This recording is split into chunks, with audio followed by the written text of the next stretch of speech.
Anonymous is currently targeting Sony's website. April 2011 world की सबसे बड़ी गेम कंपनी सोनी के प्लेस्टेशन नेटवर्क को हैक कर लिया जाता है और ये किया गया नॉट जस्ट फॉर 1 डे और 2 days but for full 23 days. अब प्लेस्टेशन जापान में 1994 में लॉन्च किया गया था एंड इनके पहले ही डेकेड के अंदर इन्होंने 100 मिलियन प्लस यूनिट शिप किए। उस टाइम पे ये नंबर्स किसी भी गेमिंग कंसोल कंपनी के लिए सबसे बड़े थे। सोनी के इस हैक के बाद वर्ल्ड वाइड 77 मिलियन से ज्यादा रजिस्टर्ड यूजर्स अफेक्टेड थे एंड सबके पास कुछ ना कुछ एरर मैसेज आ रहे थे। अकेले इस हैक से सोनी ने $171 मिलियन का नुकसान तो करा ही करा, लेकिन ये अटैक इतना ज्यादा बड़ा था कि सोनी को अपने पूरे प्लेस्टेशन नेटवर्क को डीएक्टिवेट करना पड़ा। तो कौन था ये हैकर जिसने सोनी को अकेले हाथ से इतना बड़ा झटका दे दिया? आइए जानते हैं सोनी के 2011 पीएसएन हैक के बारे में। कहानी स्टार्ट होती है 2007 से, जब एप्पल ने दुनिया के सामने अपना पहला आईफोन लॉन्च किया जिसके पीछे जनता पागल हो रही थी।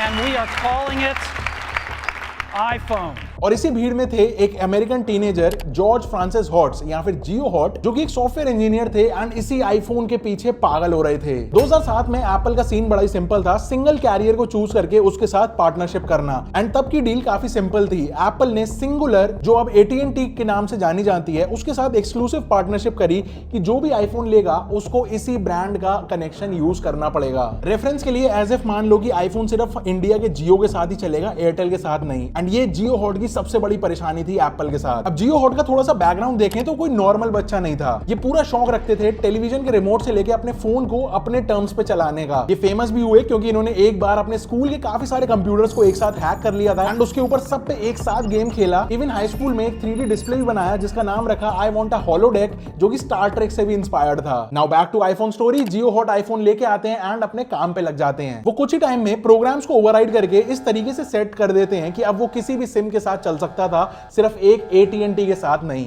फास्ट फॉरवर्ड टू 2009, जियो हॉट एक ब्लैक रेवन नाम का प्रोग्राम रिलीज करते हैं जो iOS के 3.1 एंड 3.1.1 वर्जन के साथ भी कंपैटिबल था। Hi everyone, I'm Gio Hot.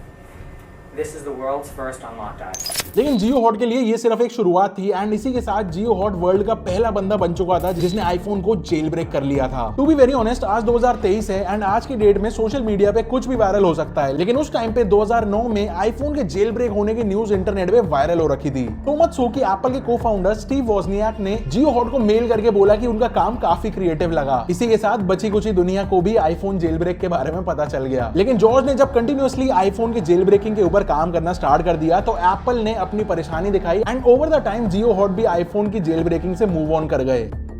अब कहानी में एंट्री होती है सोनी की। अगर आपको टाइमलाइन का आइडिया दूं तो PS3 नवंबर 2006 में लॉन्च हुआ एंड जिस टाइम की मैं बात कर रहा हूं, इस टाइम पर PS3 को लॉन्च हुए ऑलमोस्ट 1 साल हो चुका था। अब जिनको नहीं पता, सोनी PS2 को बहुत पहले से ही एक मल्टी फंक्शनल डिवाइस की तरीके से प्रमोट करते थे। इवन लाइनक्स की किट्स को भी सपोर्ट करते थे। सोनी पहले खुले में बोलते थे कि उनका जो PS है वो एक एंटरटेनमेंट डिवाइस है। इसके ऊपर आप games, movies, videos, music, even एक फुल फ्लेजेड पीसी बना सकते हो, अपने होम कंप्यूटर की तरह ट्रीट कर सकते हो इसमें एक अदर OS डाल के। ये अदर OS बेसिकली एक इनका फीचर था जिसको ये प्रमोट किया करते थे। अब इनका लॉन्च होने वाला था PS3 Slim। Allow me to introduce the latest version of PlayStation 3, available in stores throughout the world from the first week of September. And upcoming PS3 Slim के रिलीज अनाउंसमेंट के साथ ये अदर OS का feature disable का announcement हो गया। Even जो original PS3 था उसको भी मार्च 2010 में इन्होंने अपडेट डाल के ये कर दिया कि अब उसके ऊपर कुछ भी और नहीं चलेगा। अब इससे काफी सारे यूजर्स को प्रॉब्लम हुई क्योंकि वो एडजस्ट कर चुके थे अपने PS के सिस्टम्स के ऊपर लाइनक्स को यूज करने के। ये तो छोड़ो, सोनी को अपनी सिक्योरिटी के ऊपर इतना कॉन्फिडेंस था कि इन्होंने PS3 के लिए एक हैक चैलेंज भी रखा गया जिसमें ये बोला गया कि आप कुछ भी कर लो, इसको हैक तो नहीं कर पाओगे। अब यहाँ पे आपको क्या लगता है जॉर्ज जैसे बंदे को क्या लगा होगा? ऑफ कोर्स उसने सोनी के इस सिस्टम को हैक करने का सोचा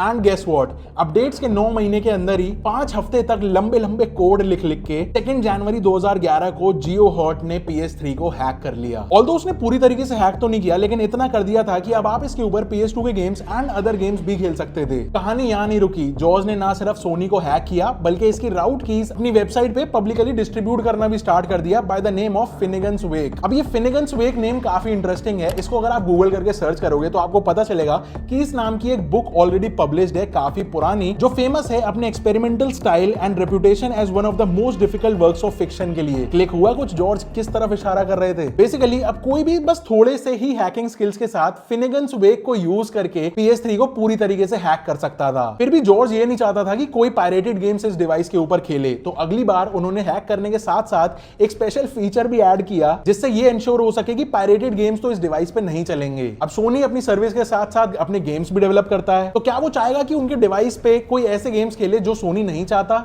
Of course not, right? तो एक वीक बाद ही जनवरी 2011 में सोनी ने जॉर्ज के ऊपर लॉ सूट फाइल कर दिया। सोनी ने अपने लॉ सूट में ये कहा कि ये computer fraud, copyright infringement and digital millennium copyright act का वायलेशन है। वहीं पे हॉट्स के सपोर्टर सोनी के खिलाफ हो गए और उसके पब्लिकेशन को राइट टू फ्री स्पीच बताया, द फिनिगन्स वेक। इसके ऊपर सोनी का एक काफी इंटरेस्टिंग सा स्टेटमेंट आया। सोनी का कहना था कि अगर आप हमसे PS3 लेते हो तो आप उसे वैसा ही यूज करेंगे जैसा हमने दिया है। दूसरी तरफ हॉट्स के सपोर्टर यानी हैक्टिविस्ट का ये कहना था कि ऐसे कैसे, सामान लेने के बाद हम उसके साथ क्या करें, इससे आपका क्या लेना देना। तो यहाँ पे यूएस कोर्ट ने सोनी की टेम्परेरी रिस्ट्रेनिंग ऑर्डर को एक्सेप्ट किया और हॉट्स को जेल ब्रेक को डिस्ट्रीब्यूट करने से रोक दिया। अब वो लीगली PS3 को हैक करके डिस्ट्रीब्यूट तो नहीं कर सकता था, लेकिन सोनी को अभी भी मजा नहीं आया। सोनी ने यूट्यूब एंड पेपल जैसी कंपनीज को कॉन्टैक्ट किया। यूट्यूब से वो सारी IP एड्रेसेस ली जिन्होंने जॉर्ज का सोशल मीडिया कंटेंट स्ट्रीम करा था। इवन पेपल ने भी सोनी को खुद रिकॉर्ड्स दिए जिन लोगों ने जॉर्ज को डोनेशंस दी थी अलग अलग नामों से। अब ये सारे सोनी के कारनामे छोटे नहीं थे एंड एज एक्सपेक्टेड ये जो पूरी हैकर्स कम्युनिटी थी इनमें पूरा एक गुस्सा भर गया। अब ये पूरा सीन एक वॉर में तब्दील हो चुका था, जहां पे एक तरफ बिग $billion कॉर्पोरेशंस थे with court and government support and दूसरी तरफ कुछ individual hackers like George. Sony का पगड़ा थोड़ा सा भारी लग रहा है, नहीं? आगे देखो होता है क्या। अब कहानी में एंट्री होती है अनोनिमस की। जिनको नहीं पता उन्हें बता दूं, अनोनिमस एक डिसेंट्रलाइज्ड इंटरनेशनल ग्रुप है कुछ लोगों का जो मोस्टली गवर्नमेंट एंड कॉर्पोरेट्स के अगेंस्ट में साइबर अटैक्स परफॉर्म करते हैं। लॉसूट के 11 हफ्ते बाद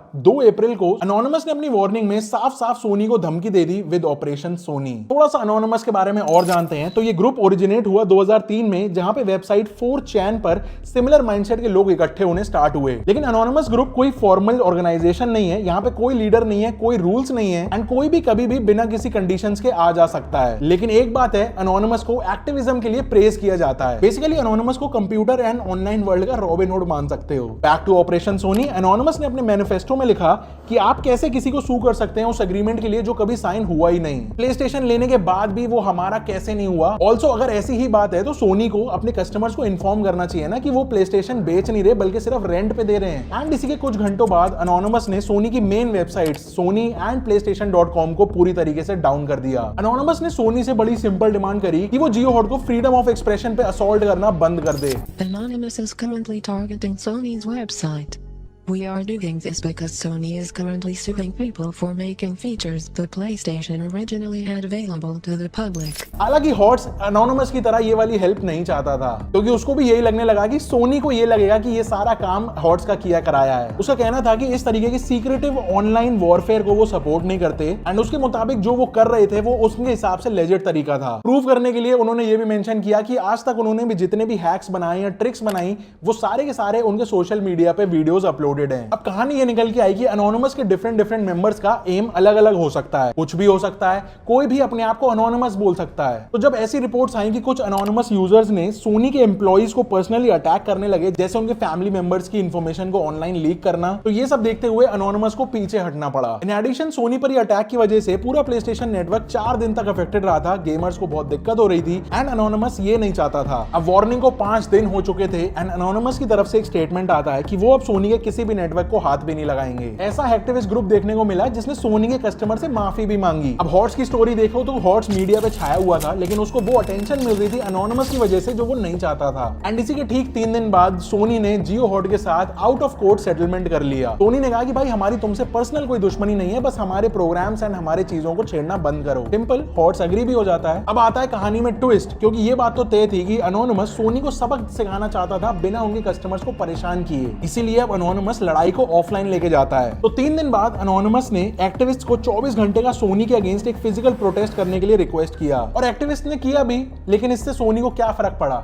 यू गेस्ड इट राइट, कुछ भी नहीं। लेकिन असली बम फटता है अगले दिन 17 अप्रैल 4:15। सोनी के सैन डिएगो ऑफिसेज में टेक्नीशियंस को पता चलता है कि उनके कुछ सर्वर्स ऑथराइजेशन के बिना ही ऑटोमेटिक रीस्टार्ट होते जा रहे हैं, और ऐसा 2 दिन तक होता रहा। पता लगाते लगाते इनकी नानी याद आ गई, लेकिन जब कोई चॉइस नहीं बची तो इवेंचुअली सोनी पूरे प्लेस्टेशन नेटवर्क को बंद कर देता है। इस टाइम पे वर्ल्ड के million PlayStation users log in नहीं कर सकते थे, उनको अंदाजा नहीं था कि हो क्या रहा है। अरे यूजर्स को तो छोड़ो, सोनी को भी अंदाजा नहीं था कि उनके साथ क्या हो रहा है। ऑब्वियसली लोगों का शक गया अनोनिमस की तरफ, लेकिन अनोनिमस ने कुछ दिन पहले ही अपना स्टैंड तो क्लियर कर लिया था। लेकिन सोनी के लिए डरावनी बात यह थी कि जो भी इसके पीछे था उसके पास 77 मिलियन PSN यूजर्स का पूरा डेटा था। ये डेटा कोई सिंपल सा सिर्फ नाम नंबर नहीं, बल्कि passwords and credit card details भी इंक्लूडेड थी इसमें। सोनी के लिए आने वाले 3 हफ्ते बिल्कुल भी अच्छे नहीं थे। इस पॉइंट पर सोनी का अपने नेटवर्क के ऊपर कोई कंट्रोल नहीं था, and in other words Sony had been hacked completely. Although knowing they messed up long before, 5 दिन लगातार इन्होंने सिर्फ अपडेट्स दिए कि अभी हम चेक कर रहे हैं क्या हो रहा है, अभी हम चेक कर रहे हैं क्या हो रहा है। कुछ तो हुआ है, लेकिन क्या हुआ है ये हम आपको बाद में बताएंगे। इवेंचुअली 5 दिन बाद 22 अप्रैल को सोनी ने अपने कस्टमर्स के सामने एक्सेप्ट किया कोई एक्सटर्नल इंट्रूजन हुई है और इस इशू को सॉल्व करने की कोशिश की जा रही है। यह अटैक इतना तगड़ा था कि इस पूरे नेटवर्क को सही करने के लिए सोनी ने एक्सटर्नल फर्म्स को भी हायर किया। अब इन फर्म्स ने अपनी बहुत डिटेल्ड एनालिसिस करी, सारे सर्वर्स खंगाले, एक एक फाइल को चेक किया, एंड गेस व्हाट, इनको फाइल मिल जाती है। सोनी को इस इंट्रूजन फाइल के अंदर कुछ वर्ड्स मिले। वो वर्ड्स क्या थे? Anonymous we are legion. ये बेसिकली अनोनिमस की एक सिग्नेचर लाइन है जो वो हर अटैक के बाद छोड़ते हैं। लेकिन 77 मिलियन यूजर्स का डेटा एक हैकर के पास होने की जो बात है वो कस्टमर्स का पसीना निकाल रही थी। अब डे बाय डे सोनी के कस्टमर्स का पेशेंस उसी तरीके से गिर रहा था जिस तरीके से सोनी के शेयर्स। सिचुएशन बिल्कुल भी सॉल्व होने का नाम नहीं ले रही थी। इस टाइम पे सोनी के CEO हॉवर्ड स्ट्रिंगर अपने सभी कस्टमर्स के डेटा ब्रीच होने की वजह से एक ओपनली अपॉलॉजी भी करते हैं। लेकिन अब कहानी उल्टी चलती है। सोनी के कस्टमर्स सोनी कंपनी को कोर्ट में घसीटते हैं। कस्टमर्स का कहना था कि जब तुम हमारा डेटा ही प्रोटेक्ट नहीं कर सकते तो हमसे किस बात के पैसे ले रहे हो। एंड ये सिलसिला 1 नहीं 2 नहीं बल्कि पूरे 23 दिन तक चला, जहां पे इनका पूरा नेटवर्क शटडाउन था। एंड इवेंचुअली 23 दिन बाद 14 मई को सोनी ने अपने नेटवर्क को धीरे धीरे कंट्री बाय कंट्री दोबारा से रिवाइव किया। Sony's PlayStation network is back online. Sony computer entertainment developing branch of PlayStation के CEO अपने कस्टमर्स के आगे लिटरली झुक के माफी मांगते हैं। अब यूएस कांग्रेस की एक कमेटी बैठती है एंड इस साइबर अटैक को इन्वेस्टिगेट करना स्टार्ट किया जाता है। सोनी पे सबसे बड़ा सवाल ये उठा कि जब आपको पता चल चुका था कि आपके साथ खेल हो चुका है, तो ये इंफॉर्मेशन यानी कस्टमर के डेटा चोरी होने की इंफॉर्मेशन आपने कस्टमर्स को देने में इतना डिले क्यों किया? यूके गवर्नमेंट ने सोनी के ऊपर 250,000 पाउंड का फाइन लगाया एंड इस पूरे हैक के सीन में सोनी को ज्यादा नहीं $171 मिलियन का नुकसान हुआ। आज के $171 मिलियन नहीं, तब के। अब 23 दिन सर्विसेज बंद थी, सारे यूजर्स परेशान थे, तो सोनी ने कंपेंसेट करने के लिए, अपने यूजर्स को थोड़ा सा खुश करने के लिए 30 डेज की फ्री PSN सब्सक्रिप्शन भी ऐड ऑन कर दी। इतना काफी नहीं था, तो अपने कस्टमर्स का ट्रस्ट रीगेन करने के लिए इन्होंने $1 मिलियन का आइडेंटिटी थेफ्ट इंश्योरेंस पॉलिसी भी प्रोवाइड करी। अब आप सोच रहे होंगे कि ये तो पूरा केस हो गया सोनी का, लेकिन जॉर्ज हॉट्स यानी जियो हॉट जो कहानी से स्टार्टिंग से हमारे साथ थे, उनका क्या हुआ? तो आज भी जियो हॉट अपनी हैकिंग की हैबिट को बरकरार रखते हैं। उन्होंने 2011 से 2012 तक फेसबुक के लिए एंड 2014 में गूगल के लिए काम किया। इवन 2022 में इलॉन मस्क ने उनको हायर किया अपने ट्विटर के ऊपर सर्च फीचर को सही करने के लिए। इस काम के लिए मस्क ने जियो हॉट को 12 हफ्ते दिए थे एंड ये कर आके वो बोर होकर ट्विटर से निकल भी गए। तो at the end Sony PlayStation network का हैक हो जाना वर्ल्ड का लार्जेस्ट डेटा ब्रीच तो था ही, प्लस ये सबसे ज्यादा टाइम चलने वाला साइबर अटैक था। अब ये आप मुझे कमेंट करके बताओ कि आपको क्या लगता है सोनी को ये झटका किस वजह से लगा? अपने लो सिक्योरिटी कंसर्न की वजह से या फिर अपने ईगो की वजह से? क्योंकि जेल ब्रेक तो जियो हॉट ने एप्पल को भी कर लिया था, लेकिन एप्पल ने उसको स्टार्टिंग में प्रेज करा, ना कि उसके ऊपर लॉ सूट फाइल किया। तो जो भी आपका ओपिनियन हो नीचे कमेंट करके बताना। एंड अगर आप जानना चाहते हो कि टाटा डोकोमो क्यों फेल हुई तो ये वाली वीडियो देखना। एंड जानना चाहते हो कि AMD क्यों जीरो से हीरो बनी तो वो ये वाली वीडियो देखना। I will see you in the next one. Till then stay safe, stay sarcastic, see ya, take care and goodbye.